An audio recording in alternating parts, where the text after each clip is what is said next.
আমি অনুরোধ করবো আপনারা দয়া করে স্লোগানটা বন্ধ করেন একটু, please please please please please. আমাদের নেতা যিনি অপেক্ষা করছেন আপনাদের সামনে কথা বলার জন্য, দয়া করে তাকে কথা বলার কিছু সময় আমাদেরকে করে দিতে হবে। সেই জন্য আমি আপনার খুব সংক্ষেপে বক্তব্য রাখবো। আজকের এই বিজয় দিবসের বিএনপি আয়োজিত আলোচনা সভার সম্মানিত শ্রদ্ধেয় সংগ্রামী প্রধান অতিথি, যিনি আজকে আমাদের মাঝে উপস্থিত হয়েছেন ডিজিটালি, আমরা প্রতি মুহূর্তে প্রত্যাশা করছি যে উনি ফিজিক্যালি আমাদের সামনে অতি দ্রুত এসে উপস্থিত হবেন। আমাদের নেতা, আমাদের পথ প্রদর্শক, আমাদের ভারপ্রাপ্ত চেয়ারম্যান জনাব তারেক রহমান, মঞ্চে উপস্থিত আছেন আমাদের শ্রদ্ধেয় জাতীয় স্থায়ী কমিটির সদস্যবৃন্দ, আমাদের নেতৃবৃন্দ এবং লড়াকু ভাই ও বোনেরা, আসসালামু আলাইকুম। আজকের দিনটি আমাদের জন্য নিঃসন্দেহে অত্যন্ত গুরুত্বপূর্ণ এবং একটা উল্লেখযোগ্য দিন। এই দিনে আমরা বাংলাদেশের মানুষেরা দীর্ঘ 9 মাস আমাদের দলের প্রতিষ্ঠাতা বাংলাদেশের স্বাধীনতার ঘোষক শহীদ প্রেসিডেন্ট জিয়াউর রহমানের ঘোষণার মধ্য দিয়ে যে যুদ্ধ শুরু করেছিলাম, সেই যুদ্ধের শেষ পরিণতি হিসাবে আমরা এই দিনে অর্থাৎ আগামীকাল আমরা বাংলাদেশের যে পতাকা, সেই পতাকা আমরা ঢাকা থেকে শুরু করে টেকনাফ থেকে তেঁতুলিয়া শুরু করে আমরা সেই পতাকা উড়িয়ে দিয়েছিলাম, স্বাধীন বাংলাদেশের পতাকা। সেই পতাকা ছিল শুধুমাত্র একটা ভূখণ্ডের, নতুন ভূখণ্ডের পতাকা নয়, সেই পতাকা ছিল একটা জনগোষ্ঠীর আশা আকাঙ্ক্ষার পতাকা। আর সেই আশা আকাঙ্ক্ষা ছিল এই মানুষের তাদের বেঁচে থাকার আকাঙ্ক্ষা, তাদের নিজেদের ভাগ্য নিজেরা পরিবর্তন করবার আকাঙ্ক্ষা, তাদের মাথা উঁচু করে দাঁড়াবার আকাঙ্ক্ষা। বন্ধুগণ, সেই লড়াই আমরা লড়েছি 9 মাস। আমরা শহীদ প্রেসিডেন্ট জিয়াউর রহমান সাহেব আমাদের যুদ্ধ শুরু করে দিয়েছিলেন, সেই যুদ্ধে আমরা বিজয় লাভ করেছিলাম। কিন্তু দুর্ভাগ্য আমাদের, অল্প কিছুদিন যেতে না যেতেই আমাদের সেই বিজয়ের যে আনন্দ ম্লান হয়ে গেল। আমাদের যে স্বপ্ন, সেই স্বপ্ন ধূলিসাৎ হয়ে গেল। আমরা দেখলাম আমাদের চোখের সামনে আমাদের যে সমস্ত মানুষের লড়াই করেছে, যুদ্ধ করেছে, তাদেরকে কিভাবে নির্মম ভাবে অত্যাচার নির্যাতন করা শুরু হলো। আমরা দেখলাম যে মানুষগুলো বুকে রক্ত দিয়েছে। এই ছেলে, তুমি কথা বলবে, আসো। এই বিষয়গুলো আমরা চোখের সামনে দেখেছি যে যারা যুদ্ধ করেছে, সংগঠন করেছে, তাদের পরিবার পরিজনকে, তাদের ভাই বোনদেরকে, ছেলেদেরকে কিভাবে সেই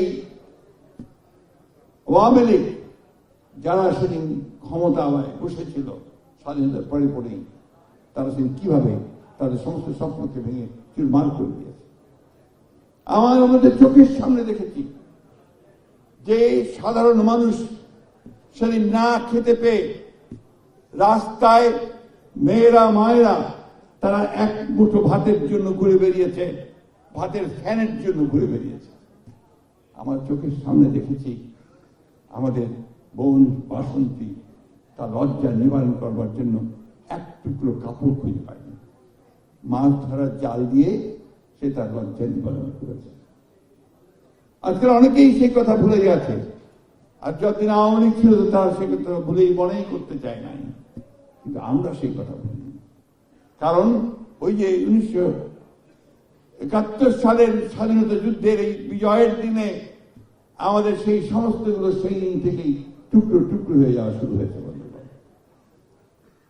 এবং তারই ফলশ্রুতি হিসেবে আমরা দেখেছি যে আজকে যে পরাজিত ফ্যাসিস্ট, তাদেরই পূর্বসূরি ফ্যাসিস্ট হাসিনার পিতা শেখ মুজিবুর রহমানের নেতৃত্বে সেদিন আওয়ামী লীগ একইভাবে সমস্ত প্রতিপক্ষকে ধ্বংস করে দিয়ে, সমস্ত রাজনীতিকে ধ্বংস করে দিয়ে, রাজনৈতিক দলগুলোকে নিষিদ্ধ করে দিয়ে একদলীয় শাসন ব্যবস্থা বাকশাল প্রতিষ্ঠা করেছিল। এটা আমাদের বারবার বলা দরকার, বারবার বলা দরকার। আওয়ামী লীগকে আমাদের চিনে রাখতে হবে যে আওয়ামী লীগ সেই আওয়ামী লীগ যে স্বাধীনতার পরে পরেই আমাদের গণতন্ত্রের স্বপ্নকে ধ্বংস করেছিল। এটা বারবার মনে রাখতে হবে। বন্ধুগণ, সেদিনকার সেই কথাগুলো মনে হলে আজকে বিজয়ের যে আনন্দ, সেই আনন্দ সত্যি ম্লান হয়ে আসে। আমরা দেখেছি সেদিন শান্তি সেনের স্ত্রী, তার পুত্রবধূ এবং তাদের পড়শি হানিফা বেগমকে তুলে নিয়ে গিয়ে তৎকালীন রক্ষী বাহিনী দিয়ে কিভাবে তারা 21 দিন নির্যাতন করে তারা পাঠিয়ে দিয়েছে। আমরা দেখেছি প্রায় 30,000 তরুণ কিশোরকে তারা হত্যা করেছিল শুধু রাজনৈতিক প্রতিপক্ষ হওয়ার কারণে। যাই হোক, মানুষের আকাঙ্ক্ষা, মানুষের ইচ্ছা, আল্লাহর অশেষ রহমতে সেখান থেকে আমরা মুক্তি পেয়েছিলাম। এবং সেদিন কিন্তু সামনে এসে সেই 7ই নভেম্বরের সিপাহী জনতার বিপ্লবের মধ্য দিয়ে যে নেতা আবার আমাদের সামনে এসে দাঁড়িয়েছিলেন, আমাদেরকে পথ দেখিয়েছিলেন, তিনি হচ্ছেন আমাদের শহীদ প্রেসিডেন্ট জিয়াউর রহমান। সেদিনও তিনি সেই পতাকা সামনে তুলে নিয়ে এসেছিলেন, সেই স্বাধীনতার পতাকা। তিনি আজকে সংস্কারের কথা অনেকে বলছে, সংস্কার আমরাও দিয়েছি, আমরাও যাচ্ছি, সবাই চায়, কিন্তু প্রথম সংস্কার শুরু করেন শহীদ প্রেসিডেন্ট জিয়াউর রহমান। তিনি বহুদলীয় গণতন্ত্র প্রবর্তন করেন একদলীয় শাসন ব্যবস্থা থেকে। তিনি সেদিন একটা বদ্ধ অর্থনীতিকে, যে অর্থনীতি বন্ধ হয়ে গিয়েছিল ভ্রান্ত সমাজতান্ত্রিক ধারণা থেকে, তিনি সেটাকে মুক্ত বাজার অর্থনীতি নিয়ে আসেন, মিশ্র অর্থনীতিতে নিয়ে আসেন। আজকের যে বাংলাদেশ, যে বাংলাদেশে আমরা দেখছি আগের চাইতে উন্নত বাংলাদেশ, যে বাংলাদেশে আমরা দেখছি যে আমাদের বোনেরা মায়েরা তারা কাজ করছেন কারখানাতে, আমাদের রপ্তানি হচ্ছে, আমাদের ভাইয়েরা তারা বিদেশে যাচ্ছে কাজ করার জন্য, সেই বাংলাদেশের সূচনা করেছিলেন শহীদ প্রেসিডেন্ট জিয়াউর রহমান। সেদিন আমাদের মেয়েদের মায়েদের চাকরির সূচনা করে দিয়েছিলেন শহীদ প্রেসিডেন্ট জিয়াউর রহমান। এই বিষয়গুলো হচ্ছে সংস্কার। শিক্ষা ব্যবস্থায় এমন পরিবর্তন নিয়ে এসেছিলেন সংস্কারের মধ্যে দিয়ে। তিনি শিল্পে পরিবর্তন নিয়ে এসেছিলেন সংস্কারের মধ্যে দিয়ে।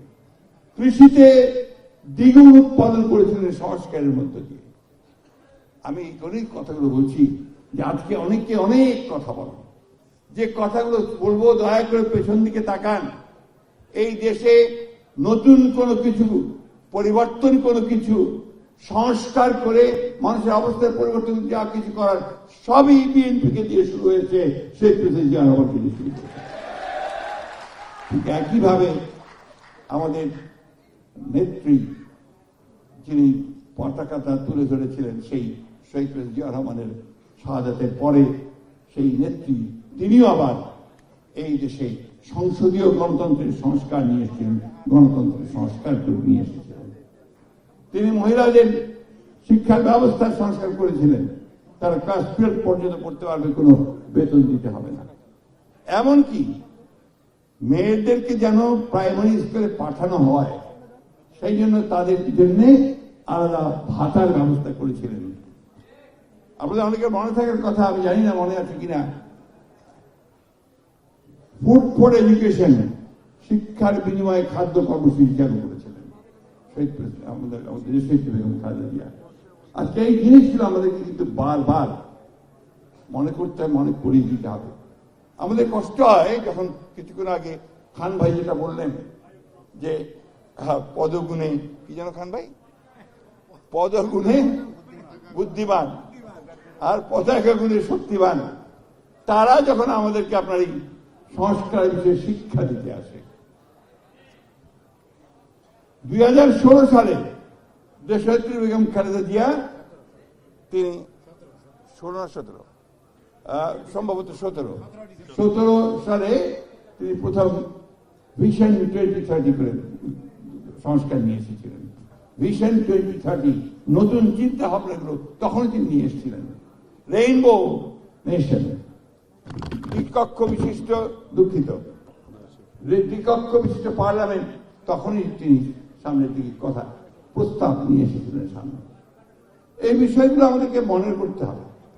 আর আবারও আমাদের নেতা আজকে যিনি আমাদের এখানে বসে আছেন সামনে, তার নেতৃত্বে, তার নির্দেশে আমরা 31 দফা কর্মসূচি আমরা জাতির সামনে তুলে ধরেছি। সেটা সম্পূর্ণভাবে সংস্কার। এই 31 দফার পরে আর কোনো সংস্কার বাকি থাকে না, সব দিক নেওয়া হয়েছে। নির্বাচন কমিশন, আমরা বলেছি যে আপনার নির্বাচন কমিশনে সেই বিষয়গুলি আসা উচিত নির্বাচন সংস্কার হিসেবে, যে যেন পার্মানেন্ট একটা পথ, একটা চিরস্থায়ী পথ পাওয়া যায়, যেখানে আমরা ধীরে কোনো গোলযোগ ছাড়াই আমরা নির্বাচন অনুষ্ঠিত করতে পারবো, একটা সিস্টেম এভলভ করতে পারবো, যে সিস্টেমটা আমাদেরকে পিসফুল ট্রান্সফার অফ পাওয়ার দেবে। সেটা আমরা বলেছি। আমরা বলেছি পার্লামেন্টে কে দ্বিকক্ষ বিশিষ্ট করার জন্য, এককেন্দ্রিক না করার জন্য। আমরা বলেছি প্রেসিডেন্ট এবং প্রধানমন্ত্রীর যে ক্ষমতা, তাকে আপনার ভারসাম্য করে রাখতে হবে। আমরা বলেছি একজন ব্যক্তির 2 বারের বেশি প্রধানমন্ত্রী, পরপর 2 বারের বেশি প্রধানমন্ত্রী হওয়া উচিত নয়। জুডিশিয়াল কমিশন করার কথা বলেছি, আমরা প্রশাসনিক কমিশন করার কথা বলেছি, অর্থাৎ সর্বক্ষেত্রে কমিশন করার কথা 31 দফার মধ্যে আমরা ইতিমধ্যে দিয়েছি। তো সুতরাং ওই কথাগুলো বলবেন না। আমরা আসলেও আমরা পুরোপুরি ভাবে আমরা একটা সংস্কারের প্রতি বিএনপি সেই সংস্কারগুলো দিয়েছি। আসুন আমরা আমাদের ভারপ্রাপ্ত চেয়ারম্যান তারেক রহমান সাহেবের সেই যুগান্তকারী যে 31 দফা, সেই 31 দফা কর্মসূচিকে আমরা সামনে এগিয়ে নিয়ে যাই। এবং আমি আবার বলতে চাই, যে কথাটা বারবার আমরা বলছি, যে সবচেয়ে বেশি যে প্রয়োজন এই চ্যালেঞ্জকে মোকাবেলা করার, সেটা হচ্ছে যে আমাদেরকে অবশ্যই অতি দ্রুত একটি গ্রহণযোগ্য নির্বাচনের মধ্য দিয়ে এই সংস্কারের পথকে আমাদের সুগম করতে হবে। সেটাই হবে একমাত্র যোগ্য কাজ, সেটাই হবে এই মুহূর্তে সবচেয়ে বড় প্রয়োজন দাবি। আসুন আজকে আমরা বিএনপির যারা নেতা, কর্মী, সমর্থক রয়েছি, আমরা সবাই একসাথে একযোগে সেই লক্ষ্যে আমরা এগিয়ে যাই।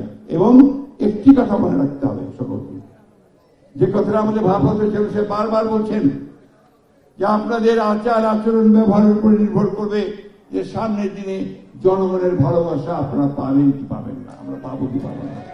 সেই দিকেই সেইভাবে চিন্তা করে আমরা যেন এগিয়ে যাই। এবং আমরা আবারও বলছি যে আমরা যেটা চাই, প্রত্যেকটি বাংলাদেশি এই মুহূর্তে যেটা চায়, সেটা হচ্ছে যারা তারেক রহমানের নেতৃত্ব চায়, তার দেশে ফিরে আসার চিন্তা করে। সব শেষে আপনাদেরকে শুভেচ্ছা জানিয়ে বক্তব্য শেষ করছি। আসসালামু আলাইকুম, খুদা হাফেজ। বাংলাদেশ জিন্দাবাদ, বাংলাদেশ জাতীয়তাবাদী দল জিন্দাবাদ, শহীদ অমর হোক দেশের জিন্দাবাদ, তারেক রহমান জিন্দাবাদ।